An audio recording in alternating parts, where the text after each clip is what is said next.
Hai semuanya, kembali lagi bersama aku Liana di channel Aruna Arta Tarot. Di video kali ini aku ingin membahas soal dia, terutama soal kepribadian ataupun personality dia. Jadi kita akan baca bersama-sama kira-kira seperti apa sifat sikap dia, dan mungkin kamu bisa temukan cara untuk bisa men-treat dia dengan sifat sikap dia yang seperti itu. Jadi kamu tahu untuk cara bersikap ataupun menghadapi orang yang seperti ini. Di sini dia yang kita baca itu bisa macam-macam, tergantung kamu, terserah kamu. Kamu mau dia itu mantan, pacar, gebetan, ataupun temen, ataupun orang tua, ataupun siapapun yang sekiranya kamu masih penasaran seperti apa sebetulnya kepribadian dia. Dan pembacaan kali ini pun bersifat secara general, jadi bisa match dengan energi kamu ataupun enggak, dan bisa resonate ataupun enggak. Tapi yang jelas, kalian mungkin bisa ambil pesan positifnya, sehingga kamu bisa untuk lebih tahu lebih dalam soal dia, soal sifat sikap dia, dan kamu bisa tahu cara untuk men-treat dia yang baik itu seperti apa. Oke, di sini sudah ada dua pilihan pile kartu, jadi kamu bisa memilih maksimal dua orang yang kalian tanyakan di pile kartu yang berbeda. Ada pile ini dan yang pile ini yang kedua. Dan kau bisa pilihkan sekarang. Oke, sudah kalian pilihkan.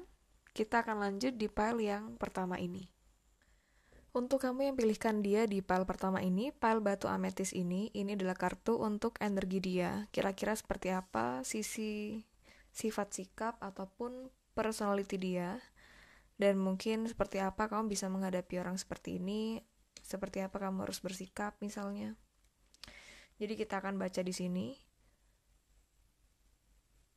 Sebetulnya orang ini punya sisi yang bisa sayang banget sama seseorang. Orang siapapun itu yang sekiranya memang bisa mengambil hatinya, dia tuh kayak bisa bener-bener memberikan apapun yang dia punya untuk orang ini. Tapi memang di sisi lain, di sisi dia punya rasa sayang lebih, sebetulnya dia tuh tipikal orang yang feminin. Dalam artian dia tuh juga peka dan dia tuh juga gampang banget tersinggung, sensitif banget orangnya. Jadi kalau misalnya kamu mau ngadepin orang yang seperti ini, kamu harus bisa untuk mengambil hati dia dengan cara membuat dia itu yakin dan percaya sama kamu. Ketika memang kamu sudah bisa mendapatkan kepercayaan dia, biasanya dia bakalan nurut ataupun bisa ngikutin apa yang kamu mau. Tapi memang di sini rawan, ketika memang dia terlalu mencintai seseorang, itu biasanya akan membuat dia itu menjadi bucin, dan akhirnya ketika memang pasangan dia itu orang yang nggak baik, yang nggak benar, dia bisa tersiksa sendirian dan dia bisa menderita di sini. Jadi memang ketika kamu lagi membacakan ini untuk orang yang mungkin kamu ingin deketin ya, kayak gebetan kamu ataupun orang ini adalah pacar kamu, ketika memang dia itu bisa nurut sama kamu dan bisa ngikutin apa yang kamu mau, misalnya dia juga udah berhasil kamu ambil kepercayaannya, kalau bisa kamu arahkan dia ke arah yang lebih baik, karena meskipun kamu akan mengarahkan dia ke arah yang baik ataupun buruk, dia bisa banget ngikutin apa yang kamu omongin, apa yang kamu suruh ke dia. Nah, di sini gimana pinter-pinternya dia itu dapetin pasangan. Ketika emang pasangan dia baik, pasti dia akan ke arah jalan yang lebih baik, dan sebaliknya. Karena tipikal orang yang seperti ini biasanya akan mengikuti arus, akan mengikuti gimana orang yang dia sayang. Tapi ketika emang dia belum benar-benar mencintai seseorang, biasanya sikap dia akan lebih prioritas ke diri sendiri ketimbang ke pasangan dia. Dan di sini orang ini gampang banget ngerasa insecure dan ngerasa selalu kurang. Bahkan dia bisa ngerasa selalu kurang ke pasangan dia. Jadi misalnya gini, kamu pasangan sama dia, kamu punya pacar dia ini ya misalnya. Dia tuh kayak selalu melihat kamu tuh punya kelebihan ketimbang dia. Dan itu yang membuat dia ngerasa insecure ke siapapun sih sebenarnya. Dia bisa gampang insecure ke temen, ke pasangan, ke gebetan, ataupun ke mantan dia sebelum dia deket sama kamu misalnya. Jadi di sini dia tuh kayak gampang banget insecure dan gampang banget menilai diri dia itu rendah. Padahal di sini dia tuh selalu berusaha dan selalu berjuang orangnya. Dia tuh paling nggak bisa dengar kata-kata yang mendaunkan mental dia. Ketika di sini emang dia kayak ngedengerin orang dan orang itu kayak bilang sesuatu hal yang positif 10 kali dan negatif satu kali, dia pasti bakalan lebih mengingat ke arah yang negatif satu kali itu. Makanya di sini untuk ngobrol sama orang ini harus lebih hati-hati. Ketika emang kamu ingin mendekati orang ini ataupun Ketika kamu pengen lebih berteman ataupun berbisnis dengan orang ini, kamu harus hati-hati dalam pemilihan kata. Karena dia itu akan lebih mengikuti energi orang yang berhadapan dengan dia. Jadi ketika emang dia berhadapan dengan orang yang energinya positif, dia akan ketularan. Dan begitu juga ketika emang dia deket sama orang yang energinya negatif, dia pasti lebih gampang tertular. Kadang-kadang dia ketika emang dihadapkan dengan orang yang mungkin punya ambisi yang besar, dia itu kan orangnya gampang insecure ya. Ketika emang dia dihadapkan dengan orang yang punya keinginan terlalu berlebihan atau orang yang licik, dia itu bisa menjadi orang yang licik juga sebenarnya. Dia bisa nggak mau kalah, dia pingin apa harus terwujud. Dan contohnya ya, ketika emang kamu membacakan ini untuk pasangan kamu, dia itu sebetulnya nggak mau kamu tuh lebih dominan daripada dia, karena dia takut kalau misalnya kamu tuh bakal menginjak-injak dia. Tapi ketika memang kamu bisa men-treat dia dengan seolah-olah kamu apresiasi apapun yang dia lakukan, dan tentunya itu hal baik ya yang kamu apresiasi, itu akan makin membuat hati dia besar dan membuat dia tuh lebih percaya diri. Dan itu cara men-treat dia.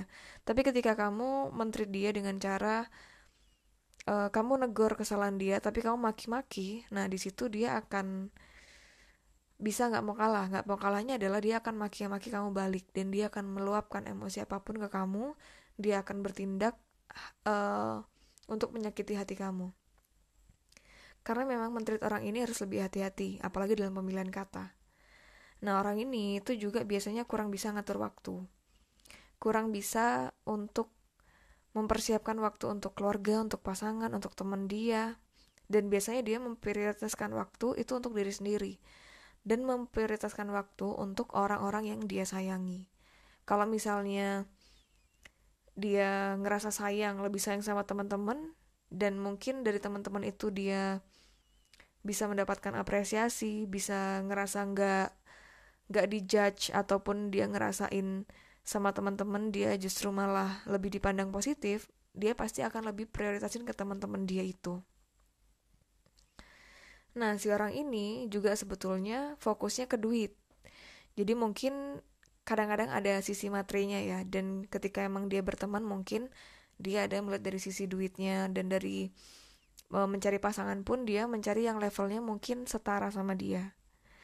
Kecuali memang kamu mungkin benar-benar bisa mendapatkan hati dia dengan cara apapun, meskipun finansial kamu kurang, nah itu mungkin berkecualian ya. Tapi di sini memang dia ada mandang dari sisi materi juga. Fokus dia kalau misalnya dia udah bekerja, misalnya dia yang kamu baca ini sudah di usia mungkin 20-an ke atas, mungkin fokus dia akan lebih ke arah kerja dan ke arah duit. Karena itu satu hal yang membuat dia itu ngerasa nggak insecure di bagian itu. Dia mikir ketika punya duit banyak, pasti dia akan lebih dihargai dan lebih mendapatkan validasi yang positif dari orang lain. Dan lagi satu di sini, untuk dia itu orangnya termasuk pelin-pelan. Kadang-kadang dia mikir gampang berubah. Ntar dia mikir ini, ntar dia mikir itu. Nah, makanya di sini dia tuh sangat-sangat butuh orang yang bisa dijadikan sebagai pemberi masukan untuk dia. Ketika emang dia bisa memiliki orang yang sebagai guide ya, orang yang bisa sebagai pemandu dia, itu akan membuat dia lebih baik. Tergantung sih siapapun itu yang di sekitar dia yang lebih dekat sama dia. Bisa pasangan, bisa orang tua, bisa teman. Pokoknya ada satu aja yang bisa untuk dia percaya dan dia yakin, dan orang itu adalah orang yang positif dan orang yang benar. Maksudnya ke jalan yang bukan negatif, ke habitual yang positif. Biasanya dia akan keikut arus yang positif juga. Dia juga orangnya kurang terbuka, bahkan sama keluarga pun kurang dekat. Meskipun dari keluarga dia pun ya sayang sama dia. Keluarga dia itu juga kayak peduli sama dia, tapi kurang deket bondingnya. Jadi mungkin untuk kamu yang menanyakan orang ini, kamu harus bisa untuk nanyain gimana kabar dia, gimana dan apa yang dia rasakan. Kira-kira apa yang mau dia ceritain, ataupun kamu bisa sharing cerita dulu ke dia, karena dia butuh yang seperti itu. Dan mungkin ketika kamu pengen nanyain sesuatu hal ya, kayak kamu mau beli barang, misalnya kamu mau beli tas, terus kamu nanyain ke dia lebih baik warna coklat atau hitam gitu, dan mungkin dia bilang warna coklat. Nah, kamu beli yang warna coklat, dan ketika dia lihat kamu beli warna coklat, dia akan lebih seneng. dia akan ngerasa kamu tuh lebih apresiasi apa yang dia omongkan, dan itu yang membuat hati dia itu gampang luluh ke kamu jadinya nanti. Dan untuk dia sendiri pun biasanya kalau misalnya kamu mengharapkan orang yang peka, dia bisa peka, dia bisa sensitif orangnya, dia bisa tahu apa yang kamu rasakan, dan dia bisa untuk bersikap seperti apa untuk kamu. Ini orang yang bisa untuk kamu andalkan, apalagi buat jadi pasangan sebetulnya. Tapi memang syaratnya harus ambil hati dia dulu, harus ambil kepercayaan dia dulu. Orang ini biasanya keras kepala banget, dan mungkin agak sulit diomongin ya, kecuali ya emang sama orang yang dia rasa dia harus nurut sama orang itu. Nah, di sini ada kartu intuitive awakening, tanda kalau misalnya dia itu orangnya suka ke arah spiritual ataupun magis-magis, kayak magic-magic gitu. Dan di sini ketika memang kamu kayak bisa untuk membawa dia, atau kalian sama-sama berdua untuk ke arah spiritual awakening ya, ke arah lebih meningkatkan diri kalian untuk berdoa atau segala macam, itu akan sangat berguna untuk kalian berdua. Dan biasanya untuk kamu yang membacakan ini untuk teman kamu dan dia itu masih bisa berteman dalam jangka waktu yang panjang. Tapi memang di sini ada hal dari sisi kamu yang mungkin egois, dari sisi dia yang egois, ataupun dari dia yang kurang bisa untuk meluangkan waktu untuk kamu. Ya coba kalian maklumi sama-sama dan coba kalian bicarakan. Tapi untuk kalian yang mungkin lebih deep ya, lebih membacakan ini untuk pasangan kamu ataupun gebetan kamu, orang yang mau kamu seriusin, kalau misalnya bisa lebih sesuaikan di bagian standar kalian. Mungkin standar di finansial, standar di harus ngapain dalam kerjaan ataupun keuangan, seperti apa menatanya, memanagenya. Jadi kamu harus lebih fokus ke arah planning ke depan tuh mau seperti apa. Karena ketika emang di sini dari dia tadi kan ada mandang ke arah materi ya kan, dan mungkin ketika emang ada ketidakcocokan di bagian itu, mungkin dari dia pingin berharap kalau misalnya dari sisi duit dia yang nyari atau kamu yang nyari atau gimana pembagiannya, dan kalau misalnya itu nggak cocok, takutnya ke depan hubungan ini bisa kurang bagus jalannya. Tapi ketika emang bisa untuk lebih mempersiapkan waktu dan bisa lebih untuk menyesuaikan planning dan standar ya, standar hidup, mungkin hubungan kalian akan lebih berjalan lebih baik dan lebih sehat ke depannya. Oke, sekian untuk pembacaan di pile kartu ini, dan kita akan lanjut di pile yang kedua. Dan untuk kamu yang membacakan dia di pile kedua ini, yang memilihkan dia di pile Black Tourmaline in Quartz ini kartu-kartu untuk dia. Kira-kira seperti apa sisi personality dia ataupun sifat sikap dia dan cara kamu menghadapi dia.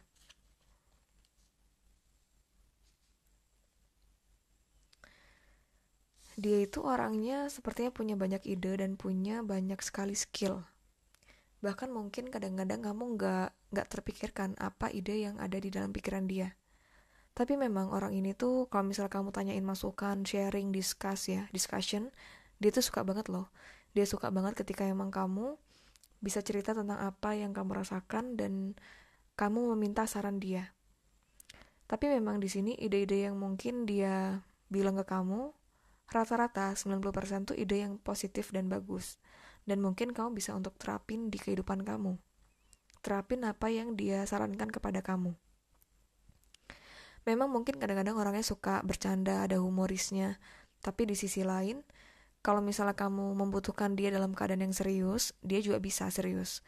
Dan di sini kadang-kadang meskipun dia gampang untuk membuat hati orang gembira, untuk menyenangkan orang lain, tapi sebetulnya dia itu gampang sekali hopeless ataupun pesimis sama diri dia sendiri. Dia itu kayak gampang banget ngerasa diri dia itu gak worth it ataupun gak layak lah untuk orang lain ataupun untuk pasangan dia.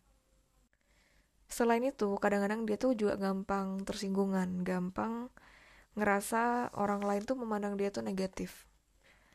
Entah kenapa memang dia itu orangnya gak gampang percaya sama orang, bahkan sama pasangan dia pun ketika emang baru kenal ataupun baru menjalin hubungan mungkin setahunan pun, dia kayak gak gampang untuk percaya sama orang. Dia tuh selalu takut untuk dikhianati, selalu takut untuk ditinggal, dan sepertinya dia punya trauma masa lalu. Trauma masa lalu tuh macam-macam ya, bisa kayak dari mantan dia, dari temen dia, ataupun dari inner child dia sendiri. Mungkin hubungan sama orang tua ataupun keluarga, ataupun dia ada broken home ya, misalnya broken home, ataupun mungkin nggak broken home tapi kurang diperhatikan dari sisi emosional dia.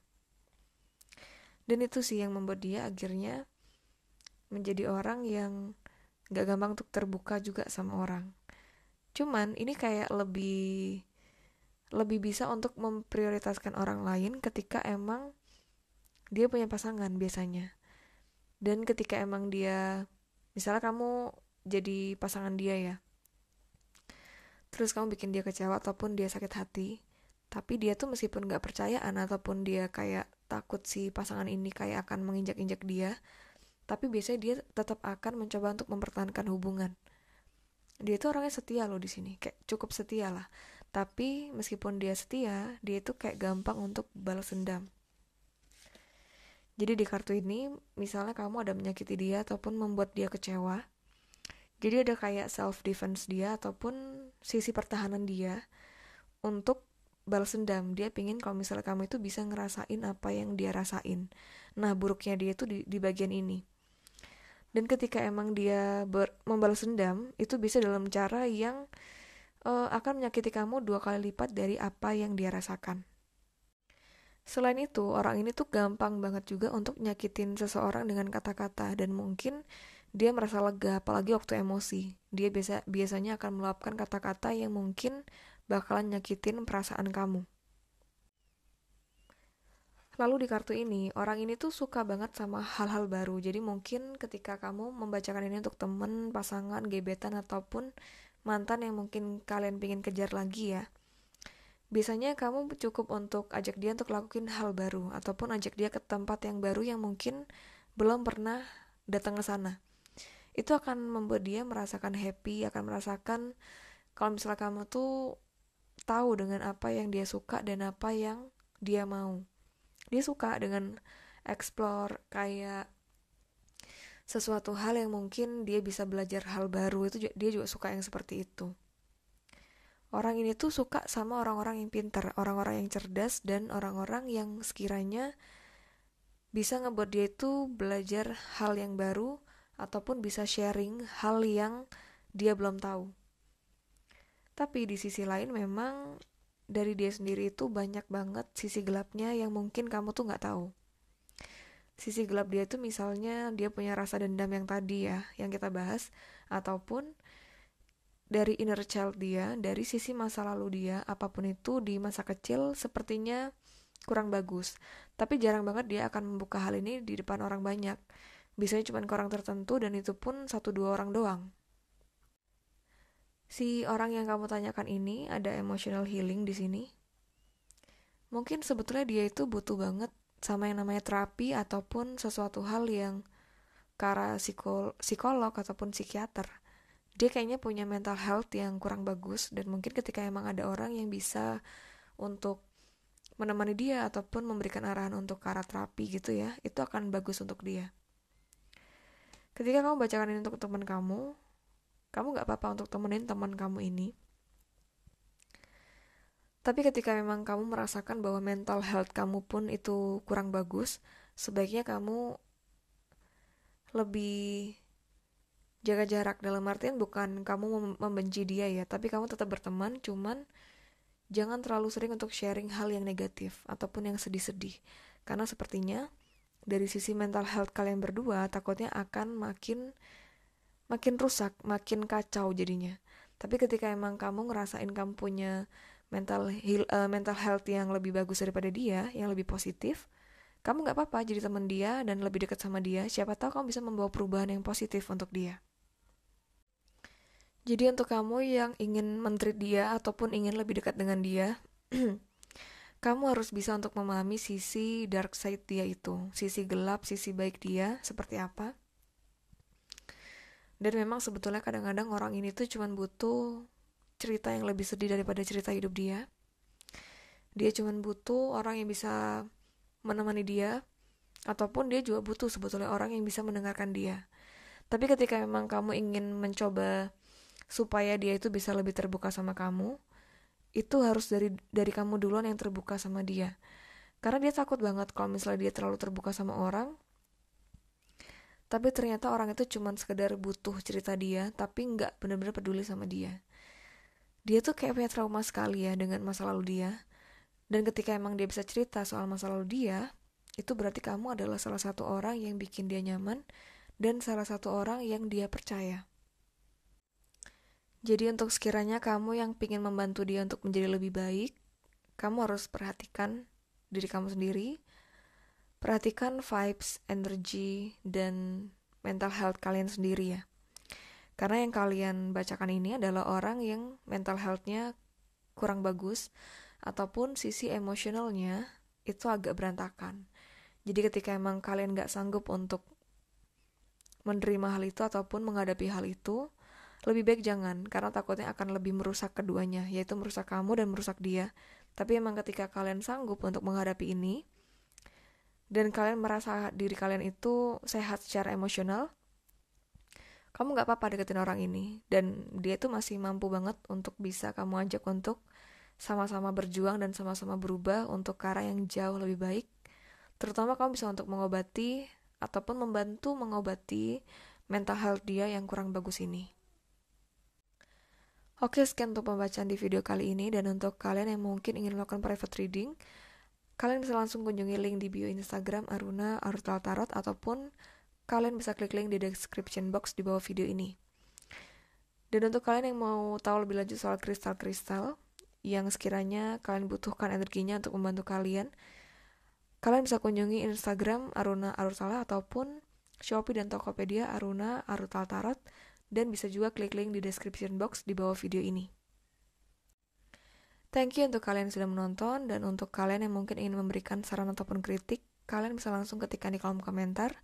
Dan sampai jumpa di video-video berikutnya. Bye-bye.